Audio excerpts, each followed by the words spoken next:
Kasi sa sitwasyon po talaga pinagdadaanan ko, need ko po talaga yung taong makakausap na yun po, na patawa po ako kahit na paano.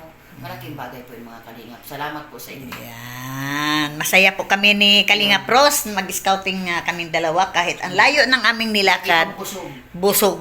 Busog sa tubig. Kain ng kain. Kain ng kain. Ayan. Maraming salamat Kalinga Pros. Ayan. Okay. Ayan. Nawala man si Kalingap Janers. Kalingap Jan. Naku, nawala nga. Ayan po.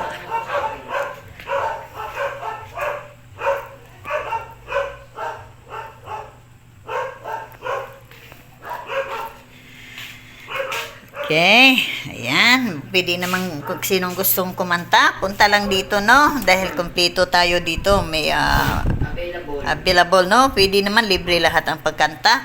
Ay, kung yan ang masira na V8 na yan, meron tayong reserva na sound card. Marami tayong reserve na sound card. Dahil kaya tayo yung music-minded, ay galing tayo sa pagpe-perform noon. At marami po akong gamit na para sa mga pag-perform or pagkanta ng ganito dahil sanay talaga ako, no? At matagal ako sa grupo ng live band. Ayan. Music lover. Okay, music lover.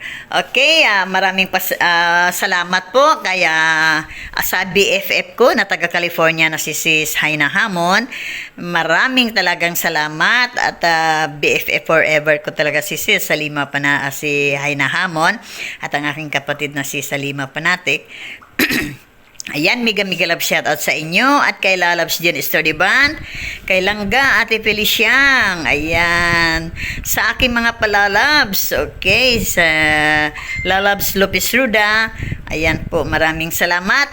Ay kay MBHR, maraming salamat dahil si MBHR pag umakyat sa aking live, di talaga pwedeng wala siyang pakulay sa aking buhay si MBHR. Maraming salamat MBHR at sa mga lahat na napakulay sa akin, sa aking live. Maraming salamat po. Ayan.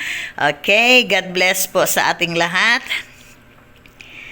Ayan po. At God bless po sa ating lahat. At we love you.